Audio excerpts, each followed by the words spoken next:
ओम नमः शिवाय। भादो मास की अमावस्या को पिठौरी अमावस्या, कुशोट पाटनी अमावस्या और कुश ग्रहणी अमावस्या के नाम से भी जाना जाता है। इस दिन सुहागिन महिलाएं व्रत रखकर भगवान भोलेनाथ और देवी दुर्गा का पूजन करती है और अपने पति और बच्चों की सलामती की कामना करती है। यह दिन पितरों की तृप्ति, पिंडदान, तर्पण और वंश वृद्धि के लिए अधिक महत्वपूर्ण तिथि मानी जाती है। तो आइए आज आप सुनिए पिठौरी अमावस्या की व्रत कथा। पौराणिक कथा के अनुसार एक परिवार में 7 भाई रहते थे और सभी का विवाह हो चुका था। सभी के बच्चे भी थे। परिवार की सलामती के लिए सभी भाइयों की पत्नी पिठौरी अमावस्या का व्रत करती थी। जब बड़े भाई की पत्नी ने व्रत रखा तो उसके बेटे की मृत्यु हो गई। अगले साल फिर दूसरे बेटे की मृत्यु हो गई और फिर तीसरे बेटे की भी मृत्यु हो गई। 7वें साल भी ऐसा ही हुआ। तब बड़े भाई की पत्नी ने अपने बेटे का शव छिपा दिया था। उस समय गांव की कुल देवी माँ कोलेरम्मा लोगों की रक्षा के लिए पहरा दे रही थी। तब उन्होंने बड़े भाई की पत्नी को दुखी देखा तो उसके दुख का कारण पूछा। बड़े भाई की पत्नी ने कुल देवी को सब बताया। तब कुल देवी को उस पर दया आ गई। कुल देवी ने दुखी माँ से कहा कि वह उन स्थानों पर हल्दी छिड़क दे जहाँ जहाँ उसके बेटे का अंतिम संस्कार हुआ है। कुल देवी की कही बात के अनुसार दुखी माँ ने वैसा ही किया और जब घर लौटी तो उसके 7 बेटे घर पर जीवित मिले। अपने बेटे को इस तरह देखकर उस माँ की खुशी का ठिकाना नहीं रहा। तभी से उस गांव की हर माँ पिठौरी अमावस्या के दिन अपनी संतानों के स्वास्थ्य और लंबी उम्र के लिए व्रत और पूजा करने लगी। बोलो पिठौरी अमावस्या की जय, माँ दुर्गा की जय, भगवान शिव शंकर की जय। प्रिय श्रोताओं, अब आप सुनिए अमावस्या की दूसरी कथा। पौराणिक कथा के अनुसार एक नगर में एक राजा रहता था। उसके राज्य के लोग अपने परिवार के साथ सुखी जीवन व्यतीत कर रहे थे। राजा की रानी बहुत ही धार्मिक विचारों वाली थी। राजा के महल के सामने एक साहूकार की हवेली थी। उस साहूकार की पत्नी से रानी की घनिष्ठ मित्रता थी। एक दिन हवेली से साहूकार की पत्नी की रोने और चिल्लाने की आवाज आई। जिसके बाद रानी ने कारण पूछा तो राजा ने बताया कि सेठ का पुत्र मर गया है। रानी हर दुख से वंचित थी, इसीलिए वो राजा से पूछती है कि यह दुख क्या होता है कि सेठ की पत्नी इतना रो रही है। इस पर राजा ने बताया कि जब तुम्हारा बेटा मरेगा तब तुम्हें पता चलेगा। इसके बाद रानी ने अपने बेटे को नीचे फेंक दिया, लेकिन भगवान की कृपा से वह बच गया। रानी ने फिर पूछा कि यह दुख क्या होता है। तब राजा ने कहा कि जब पड़ोसी राज्य में युद्ध होता है, मैं भी उस युद्ध में अकेला जाऊंगा। जब तुम्हें मेरे मरने का समाचार सुनोगी तब पता चलेगा। रानी अमावस्या के व्रत करती थी, जिसके कारण राजा भी युद्ध जीतकर वापस आ जाते हैं। इसके बाद राजा ने रानी से कहा कि अब हम गंगा माँ के दर्शन को जाएंगे। तब मैं वहां जाकर गंगा नदी में कूद जाऊंगा। तब तुम्हें पता चलेगा कि दुख क्या होता है। भगवान शंकर कैलाश पर बैठकर सब कुछ देख रहे थे। उन्होंने माता पार्वती से कहा कि मैं तुम्हें सुखी आत्मा के दर्शन करवाता हूँ। इसके बाद भगवान शिव ने बकरे और माता पार्वती ने बकरी के रूप में धारण लिया। वह एक बावली के पास घास चरने लगी। रानी ने उस बावली को देखा तो उसने कहा कि हम यहीं विश्राम करेंगे। रानी ने महादेव और माता पार्वती की बातें सुन ली, जिसमें महादेव माता पार्वती से कहते हैं कि रानी ने अमावस्या का व्रत किया है, इसीलिए उसे इस जन्म में कोई दुख नहीं मिलेगा। इसके बाद रानी को सब कुछ समझ आ गया और अपने राजा को सारी बात बताई। ऐसा माना जाता है कि अमावस्या का व्रत रखने से इंसान के जीवन के सभी संकट दूर हो जाते हैं। बोलो भगवान शिव शंकर की जय, माता पार्वती की जय। अमावस्या की तिथि पर अमावस्या माता की कथा सुनी जाती है। तो आइए अब आप सुनिए अमावस्या माता की कथा। पौराणिक कथा के अनुसार एक गांव में सास और बहू अकेले रहते थे और उनका बेटा विदेश में कमाने के लिए गया हुआ था। सास और बहू बहुत प्रेम से रहते थे। दोनों एक दूसरे की देखभाल भी करते थे। एक दिन बहू ने खाना नहीं खाया। तब सास बहू से पूछने लगी कि बेटा, आज तुमने खाना क्यों नहीं खाया है। तब बहू कहने लगी कि सासू माँ, आज मेरा अमावस्या माता का व्रत है, इसलिए मैंने खाना नहीं खाया। तब सास ने कहा कि बहू, यह व्रत क्या होता है और इस व्रत को करने से क्या फल मिलता है, यह मुझे भी समझाओ। तब बहू कहने लगी कि सासू माँ, अमावस्या माता का व्रत करने से बहुत पुण्य मिलता है। घर में अन्न धन बना रहता है, सुख शांति बनी रहती है और अटल सुहाग मिलता है, पुत्र की प्राप्ति होती है। इसी तरह से 3 पनौती अमावस्या माता का व्रत भी रखा जाता है। इस व्रत में हर वर्ष अलग अलग खाना खाया जाता है और विष्णु भगवान के मंदिर में चढ़ावा चढ़ाया जाता है और फिर किसी ब्राह्मण को दान दिया जाता है।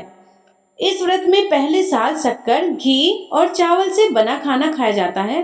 पहले साल व्रत पूर्ण होने के बाद 1.25 किलो चावल और 1 कटोरी घी और 1 कटोरी शक्कर का दान किसी ब्राह्मण देवता को दान में दिया जाता है। दूसरे साल जो घी और शक्कर से बना खाना खाया जाता है, इसी तरह जब दूसरे साल का व्रत पूर्ण हो जाए तब 1 से 4 किलो जौ, 1 कटोरी घी और 1 कटोरी शक्कर किसी मंदिर में चढ़ाया जाता है या किसी ब्राह्मण को दान में दिया जाता है। तीसरे साल गुड़, तेल और घी से बने व्यंजन खाने चाहिए। जब तीसरे साल व्रत पूर्ण हो जाए तब आधा किलो तिल, गुड़ और 1 कटोरी घी किसी मंदिर में चढ़ाया जाता है या ब्राह्मण को दान में दिया जाता है। इससे ही सासू माँ 3 पनौती अमावस्या का व्रत कहा जाता है। फिर बहू बताने लगी कि माँ जी, इस व्रत का संकल्प लेने के बाद इसे पूरा करना चाहिए, जरूरी होता है। अगर पूरा नहीं कर सकते हैं तब घर परिवार में झगड़ा और घर में अशांति हो जाती है। तब सासू माँ कहने लगी कि बहू, मेरी तो उम्र हो गई है, लेकिन तुम यह व्रत जरूर करना। और तब बहू ने यह व्रत करना प्रारंभ करती है। एक दिन बहू ने किसी के कहने पर गेहूं से बनी रोटी खा ली और अमावस माता इस बात से नाराज हो गई। अब जो सास और बहू कभी बहू से प्रेम करती थी, अब उन दोनों में झगड़े होने लगे। सभी गांव वाले भी हैरान हो गए कि इनके घर में यह सब क्या हो रहा है। सास अपनी बहू को कहने लगी, जब से तुम हमारे घर में बहू बनकर आई हो तब से हमारे घर की लक्ष्मी चली गई है। तुम हमारे लिए बिल्कुल भी शुभ नहीं हो। तब बहू ने कहा कि माँ जी, आपके घर की लक्ष्मी चली गई है तो मुझे बताओ कि कहाँ मिलेगी, मैं लक्ष्मी को लेकर आऊंगी। तब सासू माँ कहने लगी कि बहू, लक्ष्मी तुम्हें समुद्र के बीच में भगवान विष्णु के पैर दबाते हुए मिलेगी। यह सुनकर बहू यह कहकर चली जाती है कि माँ जी, अब तो मैं लक्ष्मी जी को लेकर ही आऊंगी, नहीं तो मैं इस घर में पैर नहीं रखूंगी। ऐसा कहकर बहू लक्ष्मी की खोज में चली गई। जब बहू लक्ष्मी की खोज के लिए निकली तब उसे बीच रास्ते में गाय मिली। गाय बहू से पूछने लगी कि आप कहाँ जा रहे हैं। तब बहू कहने लगी कि गाय माता, मेरी सास कहती है कि मेरे आने से उनके घर में अन्न धन की कमी हो गई है और उनके घर की लक्ष्मी चली गई है, तो मैं लक्ष्मी को लेने जा रही हूँ। तब गाय माता कहने लगी कि बेटी, अगर तुम जा ही रही हो तो भगवान से मेरे बारे में भी पूछ लेना। तब बहू कहने लगी कि ठीक है गाय माता, मैं आपके बारे में भी पूछ लूंगी। तब गाय माता कहने लगी कि जब मेरा बछड़ा होता है तो वह मर जाता है, जिंदा नहीं रहता। तुम लक्ष्मी जी से पूछ लेना कि आखिरकार मेरे साथ ऐसा क्यों हो रहा है, मैंने ऐसे कौन से कर्म किए हैं जिसकी सजा मुझे मिल रही है। तब बहू कहने लगी कि गाय माता, मैं आपके बारे में जरूर पूछ लूंगी। ऐसा कहकर बहू आगे बढ़ गई। जब आगे बढ़ी तब रास्ते में उसे घोड़ी मिली जिसके गले में घंटी बंधी हुई थी। घोड़ी ने कहा कि बेटी, तुम मेरे दुख का निवारण लक्ष्मी जी से पूछ लेना।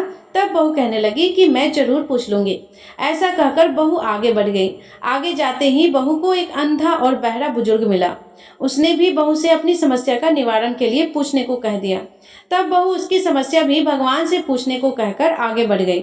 आगे जाते ही बहू को एक बूढ़ी औरत मिली जो कि हाथ और पैर से अपाहिज थी।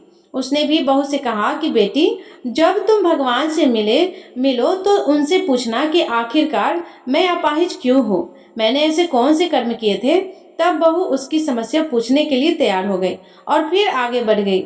आगे जाते जाते बहू बहुत थक गई और एक आम के पेड़ के नीचे बैठ गई।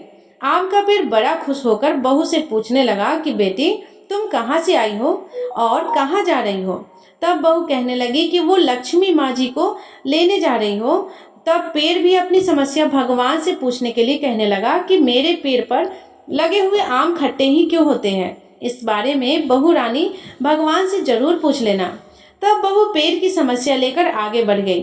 थोड़ी दूर जाने पर बहू को एक तलाई मिली। वह भी बहू से कहने लगी कि बहू, तुम भगवान से पूछना कि मेरी तलाई का पानी इतना मैला क्यों है। कोई यहाँ आकर पानी नहीं पीता। तब बहू कहने लगी कि मैं जरूर पूछ लूंगी। ऐसा कहकर बहू आगे बढ़ गई। बहुत दिनों से जंगल में चलते चलते बहू थक गई थी। उसे भूख भी लग रही थी, लेकिन खाने को कुछ नहीं मिला तो वह भूख और प्यास से बेचैन हो गई और जंगल में बेहोश हो गई। उसी समय भगवान श्री हरि और माता लक्ष्मी जी घूमते हुए उधर जा रहे थे। तब माता लक्ष्मी जी विष्णु भगवान से कहने लगी कि हे नाथ, यह तो आपकी बहुत प्रिय भक्त है, आप इसके दुख निवारण कीजिए। तब भगवान श्री हरि कहते हैं कि इस संसार में तो बहुत से जीव दुखी है, सभी अपने अपने कर्मों का फल भोग रहे हैं, मैं किस किस के दुख का निवारण करूं। तब माता लक्ष्मी जी भगवान श्री हरि से विनती करने लगी और कहने लगी कि वो भूखी और प्यासी है, अगर इसे जंगल में छोड़ दिया जाए तो जंगली जानवर उसे खा जाएंगे। माता लक्ष्मी जी की बात को सुनकर भगवान श्री हरि एक साधु का भेष धारण करके बहू के पास गए और उसे होश में लेकर आए। बहू के होश में आते ही साधु भेष में भगवान उनसे पूछने लगे कि वह यहाँ क्यों आई है और कहाँ जा रही है। तब बहू ने सारी बात बता दी। उसकी बात को सुनकर भगवान श्री हरि और माता लक्ष्मी जी प्रकट हो गए। उसके साथ साथ प्रकट हुई अमावस्या माता भी। बहू यह सब देखकर उनके चरणों में गिरकर उन्हें प्रणाम करने लगी। तब अमावस्या माता बहू से कहने लगी कि बेटी, तूने मेरे व्रत को खंडित किया है, इसी की सजा तुझे मिल रही है, लेकिन अब मैं तुझे क्षमा करती हूँ। अब तुम घर को जाओ, तुम्हारा घर अन्न और धन से भर जाएगा, तुम्हारा घर सुंदर महल में बदल जाएगा और तुम्हारी सभी मनोकामनाएं भी पूर्ण हो जाएगी। यह सब होने के बाद बहू ने रास्ते में जो जो भी मिला था उन सभी के दुखों का निवारण करने के लिए विनती की। तब भगवान श्री हरि कहने लगे कि गाय ने कभी अपना दूध किसी और को नहीं पिलाया, इस कारण उसके बछड़े जिंदा नहीं रहते। तुम उसका दूध पी लेना, फिर उसके बाद उसके बछड़े जिंदा रहने लगेंगे। और घोड़ी पिछले जन्म में आटा पीसने वाली महिला थी। वो किसी को आटा पीसकर नहीं देती थी, इसीलिए उसके गले में चक्की के पात बंधे हुए हैं। तुम उसके पास पात खोल देना, वह बिल्कुल ठीक हो जाएगी। और वो बुजुर्ग कभी भगवान के मंदिर नहीं गया, ना ही कभी उसने भगवान के भजन सुने।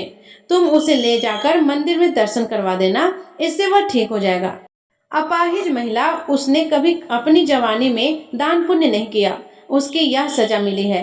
तुम उससे कुछ भी दान करवा देना तो उसका विकलांगता दूर हो जाएगी। और वह आम का पेड़, उसने तो कभी अपने पेड़ के आम किसी बच्चे को खाने को नहीं दिया, इसी कारण उसके सभी आम खट्टे होते गए। अब तुम उस पेड़ का आम खा लेना और उसके बाद उस पेड़ पर मीठे आम आने लगेंगे। और तलाई का पानी, पिछले जन्मों में देवरानी जेठानी थी जो हमेशा आपस में झगड़ा करती थी, इसीलिए उसका पानी भी मैला हो गया है। तुम उसका पानी पी लेना तो वह तलाई शुद्ध हो जाएगी, फिर लोग वहां आकर पानी पीने लगेंगे। इस प्रकार बहू ने भगवान श्री हरि, माता लक्ष्मी जी और अमावस्या माता को प्रणाम किया, उन्हें धन्यवाद दिया और अपने घर के लिए तैयार हो गई।